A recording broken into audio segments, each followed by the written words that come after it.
महाराष्ट्र की सियासी महाभारत में अब एक के बाद एक अध्याय खुलकर सामने आ रहे हैं। तमाम दांवपेच के दंगल में सवाल वहीं पर खड़ा हुआ है कि सरकार बचेगी या गिरेगी। पल पल बदलते घटनाक्रम में घंघोर होता दिख रहा है महाराष्ट्र का सियासी घमासान, क्योंकि आंकड़ों के अंकगणित में किसी के लिए भी नहीं है रहा आसान। हालांकि 37 विधायकों के जादुई आंकड़े में शिवसेना के 55 में से 42 विधायकों के साथ का दावा कर रहे हैं एकनाथ। वहीं 7 निर्दलीय विधायकों का समर्थन भी अपने साथ बता रहे हैं।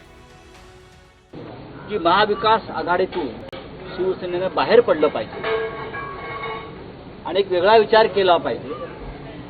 त्याने आधी महाराष्ट्रात यावं, मुंबईत यावं आणि त्यांची जी मागणी आहे ती मागणी अधिकृतपणे शिवसेना पक्षप्रमुखांसमोर त्यांनी मांडावी। त्यांच्या मागणीचा नक्की विचार होईल, पण आधी मुंबईत यायची हिम्मत दाखवा।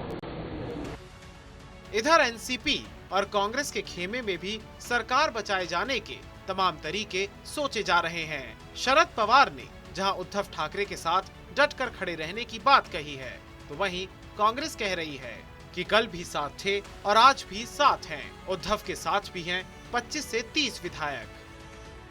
उसके साथ इस महाविकास आघाड़ी सरकार में हम लोग शामिल हुए तो जो उनके पार्टी अंतर्गत जो सत्ता संघर्ष शुरू हो गया है उसमें हम महाविकास आघाड़ी के साथ हैं। अगर मुख्यमंत्री जी को नहीं रहना है और दूसरे किसी उनके पार्टी के किसी को बनाना है तो उनकी सोच है, और हम महाविकास आघाड़ी हम बीजेपी को सत्ता से रोकने के लिए हम उनके साथ हैं। हमें बहुत सत्ता का लालच है, ऐसा कोई भूमिका नहीं।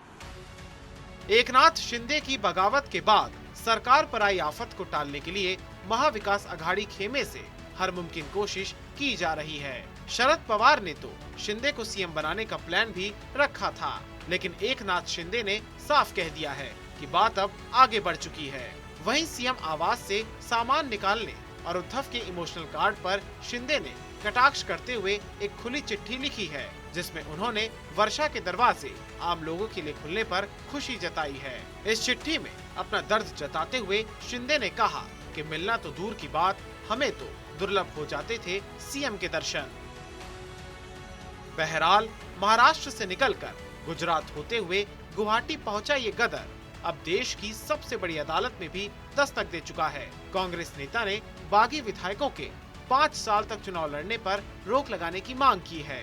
कुल मिलाकर बहुमत के गणित में महाराष्ट्र की सियासी लड़ाई अब विधानसभा, स्पीकर और गवर्नर के इर्द गिर्द आ खड़ी होती दिख रही है। इस सब के बीच सवाल ये है कि अगर महाराष्ट्र में भी गिरी सरकार तो कब सबक सीखेगा विपक्ष, क्योंकि गोवा से लेकर कर्नाटक तक, मध्य प्रदेश से लेकर महाराष्ट्र तक जो भी हुआ वो राजस्थान, छत्तीसगढ़ और झारखंड में भी तो हो सकता है।